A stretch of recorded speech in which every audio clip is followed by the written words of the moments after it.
दिल्ली की सर्दी हड्डियों तक जा रही थी। ठंडी हवा चेहरे पर वार कर रही थी।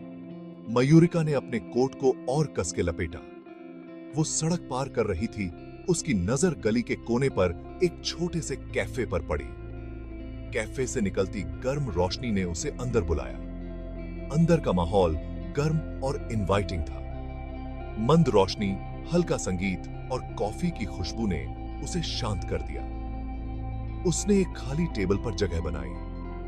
मेन्यू देखते हुए वो अपने बिजनेस प्लान के बारे में सोच रही थी। मयूरिका एक एंटरप्रेन्योर थी, हमेशा अपने काम में बिजी रहती थी। दिन रात काम करना उसकी आदत बन गई थी। उसे याद नहीं आ रहा था कि उसने आखिरी बार खुद के लिए कब समय निकाला था। क्या मैं यहां बैठ सकता हूं? एक आवाज ने उसके विचारों को तोड़ा। मयूरिका ने ऊपर देखा। एक युवक मुस्कुराते हुए उसे देख रहा था। उसके कंधे पर एक कैमरा बैग टंगा हुआ था।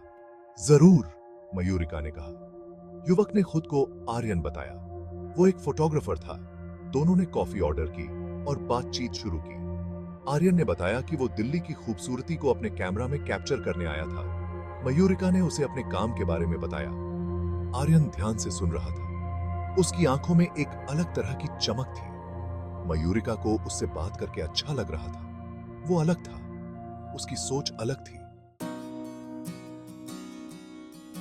तुम हमेशा इतना काम करती हो? आर्यन ने पूछा। कभी खुद के लिए भी समय निकालती हो? मयूरिका हंस पड़ी। समय ही कहां होता है, उसने कहा। काम ही सब कुछ है, लेकिन खुद को भूल जाना सही नहीं है। आर्यन ने कहा, जिंदगी सिर्फ काम करने के लिए नहीं होती। उसकी बातें मयूरिका के दिल को छू गईं। वो जानती थी कि आर्यन सही कह रहा था। उसे खुद के लिए भी समय निकालना चाहिए था। तुम क्या करना पसंद करती हो? आर्यन ने पूछा। अपने काम के अलावा? मयूरिका सोच में पड़ गई। उसे याद नहीं आ रहा था कि उसे क्या पसंद था। सालों से उसने अपने शौक को भुला दिया था।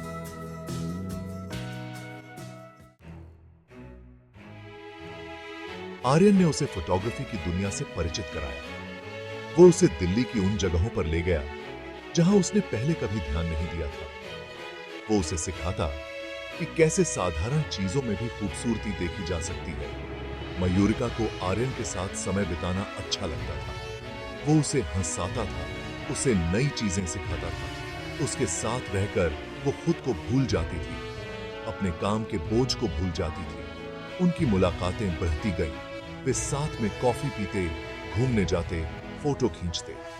मयूरिका को एहसास हुआ कि उसे आर्यन से प्यार हो गया है।